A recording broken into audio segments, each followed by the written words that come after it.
नमस्कार भारत, नमस्कार हिंदुस्तान। हमारे चैनल में आप सभी का स्वागत है। अभिषेक कैसे हो? बिल्कुल बढ़िया। क्या सबूत है तुम्हारे पास कि तुम अच्छे हो, बढ़िया हो? ये तो समझना पड़ेगा, साबित करना पड़ेगा। साबित करना पड़ेगा।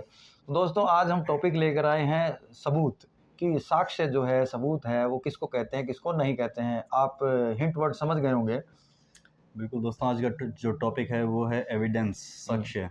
अगर आप किसी केस के बारे में कोर्ट में अगर चर्चा करेंगे तो आपको अपना केस जो है, अपना जो बात है उसको साबित करने के लिए एविडेंस की आवश्यकता पड़ेगी, साक्ष्य की आवश्यकता पड़ेगी। आज अपन इसी बारे में चर्चा करेंगे। सरल अर्थों में लीजिए तो ट्रेन में जा रहे हैं और टीटी ने हमसे पूछ लिया कि टिकट दिखाइए, तो हमें टिकट दिखाना पड़ेगा कि हमने वैलिड टिकट लिया है। और खो गया है तो फिर साबित करने का भार हम ही पर रहता है कि टिकट हमने लिया था लेकिन खो गया है। लेकिन ये कैसे होगा, ये बहुत बड़ी गड़बड़ी हो जाती है। बिल्कुल दोस्तों, जो अपना चैनल है लॉ बेसिक्स, उसके अंदर लॉ की बेसिक बातें, ये बातों की अपन चर्चा करते हैं। तो उन्हीं बेसिक बातों में आज अपन चर्चा करेंगे कि आपने कोई कोर्ट के अंदर केस कर दिया या फिर आपके ऊपर किसी ने केस कर दिया, तो आपकी जो बात है वो आप कोर्ट में कैसे साबित करेंगे, उसका क्या एविडेंस देंगे और एविडेंस के तरीके क्या होंगे। सबसे पहले तो अभिषेक ये जान लेते हैं कि साक्ष्य जो है वो कहते किसको है।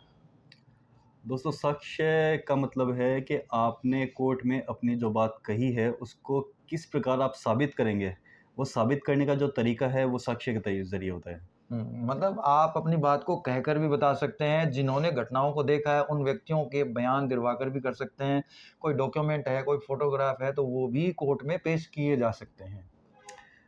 बिल्कुल दोस्तों, जो उम्मीद ने आपको बताया उसको लीगली क्या कहते हैं वो मैं आपको बताऊं। उम्मीद ने आपको बता दिया, ये मोड है। वैसे मेरी एक बात बोल देता हूँ, मैंने जो बताया ये भी कोई इलीगल नहीं है, ये आम चलित भाषा है। बिल्कुल दोस्तों, इसने आपको आप जो लोकल लैंग्वेज है या आराम से समझने वाली जो वाक्य हैं उनमें समझाया। पर अपन लॉ की चर्चा करते हैं तो थोड़ी सी टेक्निकल बात मैं आपको बताऊं। साक्ष्य जो है वो साक्ष्य कई तरह के हो सकते हैं। साक्ष्य क्या है? एक तो ओरल एविडेंस, मौखिक साक्ष्य है। मतलब कोई व्यक्ति है जिसने कोई घटना देखी है, कोई व्यक्ति है जिसने कोई बात देखी है अपने सामने, तो वो कोर्ट में आके कह सकता है कि साहब ऐसी घटना है, ऐसी वाकया, ऐसी कोई बात हुई थी मेरे सामने। तो ये तो होगी ओरल एविडेंस या मौखिक साक्ष्य। उसके अलावा दूसरा होता है कोई डॉक्यूमेंट्री एविडेंस। जैसे किसी ने किसी व्यक्ति को कोई रुपए उधार दिए और उसकी एक लिखा पढ़ी कर ली, तो वो जो लिखावट है, वो जो डॉक्यूमेंट है, वो है डॉक्यूमेंट्री एविडेंस। तो एविडेंस की को अपन बेसिकली दो भागों में डिवाइड कर सकते हैं। एक है ओरल एविडेंस, मौखिक साक्ष्य। दूसरा है दस्तावेजी साक्ष्य, डॉक्यूमेंट्री एविडेंस। एक तीसरे टाइप का साक्ष्य आजकल अपन और कह सकते हैं वो डॉक्यूमेंट्री है, जो इलेक्ट्रॉनिक एविडेंस कहते हैं। जो आजकल अपन इलेक्ट्रॉनिक मोड से जो रिकॉर्डिंग है, जो ऑडियो रिकॉर्डिंग है, वीडियो रिकॉर्डिंग है, या जो पेन ड्राइव में अपन ने स्टोरेज किया है, या आपकी हार्ड डिस्क में जो स्टोरेज, ये सारे के सारे इलेक्ट्रॉनिक एविडेंसेस जो हैं, ये भी एक तरह के साक्ष्य हैं। अब अभिषेक, एविडेंस के प्रकार हो गए। हमने कहा कि मौखिक है, कोई मुंह से बोलकर बताने वाला है। किसी ने कुछ सुना हो तो वो भी बताया जा सकता है कि मैंने ऐसे ऐसे इन बातों को करते इन लोगों को सुना था। अच्छा, ये जो डॉक्यूमेंट है, ये क्या, कौन से प्रकार के एविडेंस? हमने ये तो मोटा मोटा तो बताए हैं, लेकिन इनमें भी कोई प्रकार हैं?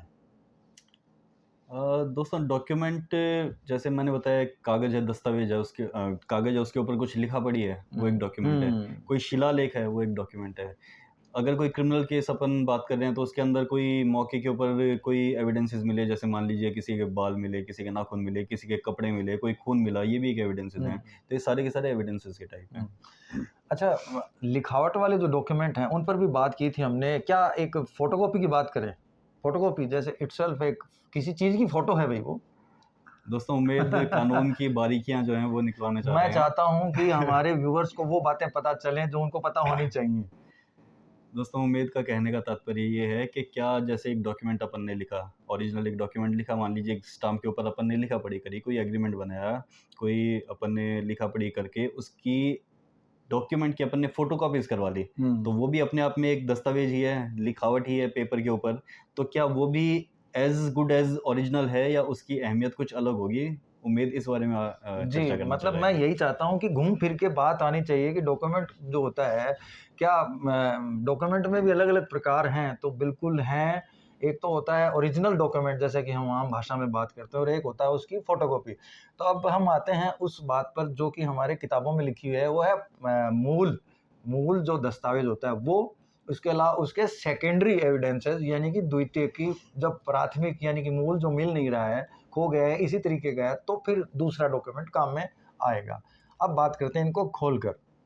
दोस्तों मैं जो कहना चाह रहा है वो बात ये है कि एक तो ओरिजिनल डॉक्यूमेंट जो बना वो है, एक आपके पास मे बी उसकी फ़ोटोकॉपी हो सकती है, मे बी उसकी फ़ोटोग्राफ हो सकती है, मे बी उसकी सेल्फ अटेस्टेड कॉपी हो सकती है, मे बी उसकी नोटराइज्ड अटेस्टेड कॉपी हो सकती है, मे बी उसको किसी दूसरे व्यक्ति ने मिलान करके लिख दिया कि मेरे द्वारा मूल से मिलान करके इसको साबित किया गया और उसके बाद में साइन की हुई कॉपी हो सकती है।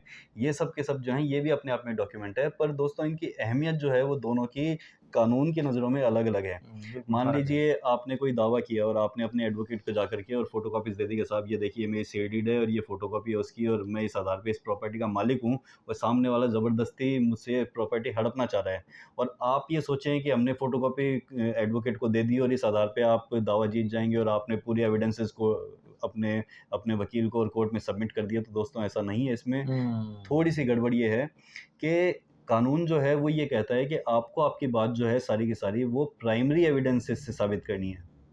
प्राइमरी एविडेंस मतलब ओरिजिनल डॉक्यूमेंट से साबित करनी है। बिल्कुल। और दूसरा जो है वो होता है सेकेंडरी एविडेंस। तो एविडेंस क्या हो गए? साक्ष्य 2 तरीके के हो गए। एक तो प्राइमरी एविडेंस और एक सेकेंडरी एविडेंस, जिसे हिंदी में प्राथमिक साक्ष्य और द्वितीयक साक्ष्य कहते हैं। तो फ़ोटोकॉपीज़ जो हैं या फ़ोटोग्राफ जो है या सेल्फ अटेस्टेड कॉपीज़ जो हैं, ये सारी की सारी प्राइमरी एविडेंसेस नहीं होती हैं और ऐसे डॉक्यूमेंट अगर आप कोर्ट में फ़ाइल कर देते हैं, तो करने मात्र से ये कोर्ट नहीं मान लेगी, ये सही है, आपको उनको साबित करना पड़ेगा। तो उनको साबित करने के लिए आपको उनके ओरिजिनल डॉक्यूमेंट कोर्ट में पेश करने पड़ेंगे। तो कहने का मतलब निकल कर ये आया कि प्राथमिक साक्ष्य से हमें अपनी बात को सिद्ध करना पड़ेगा और अगर प्राथमिक साक्ष्य की कुछ स्थितियां ऐसी हैं जब वो अवेलेबल नहीं है या ऐसा है कि कोर्ट में अवेलेबल नहीं करवाया जा सकता, उस सूरत में सेकेंडरी एविडेंसेस जो है वो मान्य है। लेकिन पहले ये कोर्ट को बताना पड़ेगा कि प्राइमरी को हम इस वजह से कोर्ट में नहीं ला सकते। बिल्कुल दोस्तों, जो ओरिजिनल डॉक्यूमेंट है या ओरिजिनल जो साक्ष्य है वो आप कोर्ट के सामने पेश करें, उसमें कोई ऑब्जेक्शन नहीं है, कोर्ट उसको मान भी लेगी और उसके आधार पे अपना निष्कर्ष भी जो है देना होगा वो दे देगी। पर मान लीजिए अब जैसे मैंने एक ओरिजिनल एग्रीमेंट मेरे और उम्मीद के बीच में एग्जीक्यूट हुआ और वो ओरिजिनल एग्रीमेंट गुम हो गया, फट गया, जला दिया, फाड़ दिया, कोई चुरा के ले गया, तो ऐसी स्थिति में आप क्या करेंगे? आपके पास ओरिजिनल बचा नहीं, आपके पास अगर उसकी फ़ोटोकॉपी है और आप अब अभी तक आपने जो सुना उसके आधार पे वो फ़ोटोकॉपी का कोई महत्व नहीं होता, तो ऐसी स्थिति में क्या करेंगे? तो कानून ने इसके लिए भी प्रोविज़न बना रखा है कि जब आप कोर्ट के सामने ये साबित कर देते हैं कि साहब इसका ओरिजिनल जो है वो खो गया है, गुम हो गया है, फट गया है, नष्ट हो गया है, चुरा लिया गया है, मेरे पास ओरिजिनल नहीं है, तो कोर्ट ऐसी स्थिति में आपकी बात अगर सही है तो उसको मान करके आपको परमिट कर देगी, आपको परमिशन दे देगी कि आप इसका सेकेंडरी एविडेंस जो है, जो फ़ोटोकॉपी हो सकता है, जो अटेस्टेड कॉपी हो सकता है, वो कोर्ट में पेश कर सकते हैं। थोड़ा समझने में मुश्किल हो तो मान लीजिए कि ऐसे डॉक्यूमेंट्स जो पब्लिक ऑफिसेज में होते हैं, उनकी सर्टिफाइड कॉपीज़ जो होती हैं वही कोर्ट में पेश की जाती हैं और उनकी सर्टिफाइड कॉपी आप सूचना अधिकार में प्राप्त करते ही हैं। बिल्कुल दोस्तों। तो जो बात निकल के आई उसके अंदर जो अपनी एविडेंसेस है वो 2 तरह की हुई, एक प्राइमरी एविडेंस और एक सेकेंडरी एविडेंस। फर्स्ट कोर्ट और लॉ ये कहता है कि आपको आपकी जो भी बात है वो प्राइमरी एविडेंस से साबित करनी है।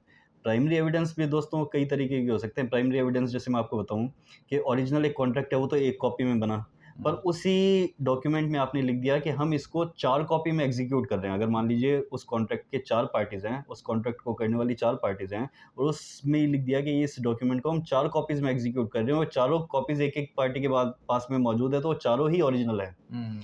इसी तरीके से एक ही प्रोसेस से जब एक से ज़्यादा कॉपियाँ निकलती हैं, जैसे आपके समझ में आ पाएगा समाचार पत्र जो है, न्यूज़पेपर जो है, अखबार जो एग्जैक्टली है। मेरे मुंह की बात छीन ली अभिषेक। अखबार की कोई भी एक कॉपी आप लेके आ जाइए, अखबार जो है वो ओरिजिनल है। हज़ारों लाखों कॉपीज़ में रोज़ पब्लिश होते हैं। उनमें से कोई भी एक कॉपी जो है वो सब की सब ओरिजिनल है क्योंकि वो सेम प्रोसेस से निकल कर के बाहर आई हैं। तो ये सारी की सारी प्राइमरी एविडेंस है, तो आपको उनसे साबित करना है। पर अगर ऐसा डॉक्यूमेंट है जो मान लीजिए आपके पोज़ेशन में नहीं है, सामने वाले के पोज़ेशन में जिसके खिलाफ आपको साबित करना है, तो वो कॉपी कोर्ट में पेश करेगा नहीं। तो ऐसी स्थिति में आप कोर्ट से परमिशन लेंगे कि साहब ये जो मैं डॉक्यूमेंट है ये इसी के खिलाफ यूज़ करना चाहता हूँ, ये इसी के पोज़ेशन में है, ये पेश करेगा नहीं, तो इसकी फ़ोटोकॉपी जो है उसको मुझे परमिशन दी जाए, तो कोर्ट परमिशन दे सकती है।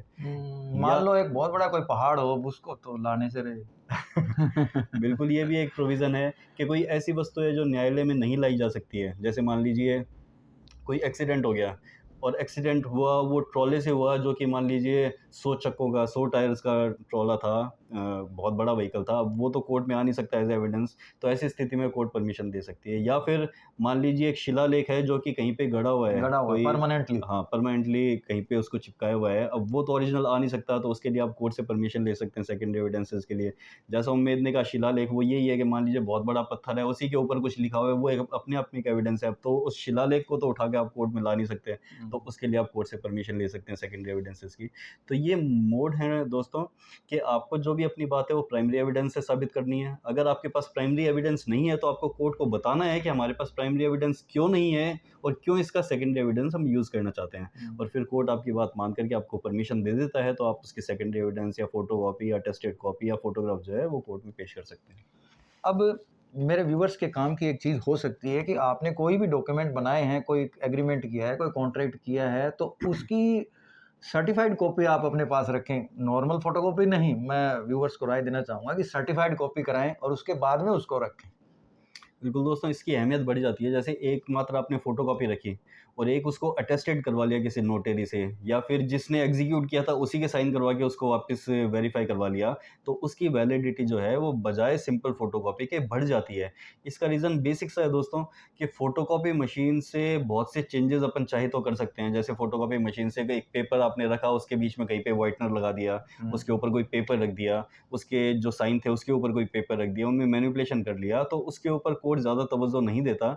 जबकि अगर वो अटेस्टेड हो तो उसकी जो वेटेज है वो बढ़ जाती है, या फिर जिसने एग्जीक्यूट किया है उसी ने उसको प्रमाणित कर दिया, तो उसकी वेटेज जो है बढ़ जाती है। तो अगर ऐसा कोई डॉक्यूमेंट है जो आपके उपयोग में आने वाला है, या आप कोई ऐसा डॉक्यूमेंट बनाते हैं, तो ये एकदम आपके काम की बात है कि आप या तो उसको 2 या 3 कॉपी में बनाएँ, और या फिर उसकी अटेस्टेड कॉपी जो नोटरी अटेस्टेड हो या सेल्फ अटेस्ट करके जो पार्टीज़ एग्जीक्यूट करने वाली उनके द्वारा अटेस्टेड हो, ऐसी कॉपी आपके पास रखें। तो उम्मीद करता हूँ व्यूअर्स को आज का वीडियो और आज का टॉपिक बहुत पसंद आया होगा। बिल्कुल दोस्तों, तो आज के अंक से हम दोनों इजाज़त लेना चाहेंगे। नमस्कार। धन्यवाद दोस्तों।